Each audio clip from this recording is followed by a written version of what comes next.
دخترچه 26 با 20 مای به تمام شد. مامان یک روز همین خوشتامونش آمد گودکچه می بیاریتون بینم گودکچه می بیاریتون بینیم. یک روز خوشتامونش گرفت آمد یک گودکشه بعد دیوه یکون تشنم با یک روز ما شوش کتی با کمپیر آمده دنیم دیگه یکون کس خبر کنه یوردم کرم نه اومده خبر گرفتم دخترچه بیچاره مرده رفت دخترم بیارید بینم نه تلفون میکرد تلفون میکنید تلفون میشه نمیبردم آجا جان دخترچه من گرفت مورد شما مفتم من میبونه آجا جان باید کیه مفتم منش دیگه کس چاره نمیبیند داخل چاره نیست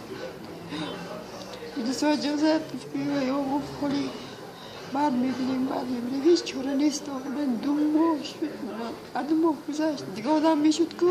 اگر من میکنم همون کارا وجود اونو برده سود میکنم من دعوا کردم من سود همینجا جزده من گفتم دختر من سوخت منم همه هیچ کار نکنم منم همه میسوزنم دخترم بله چی بگی؟ خواهی من چقدر سوخت قضا بکشید کجان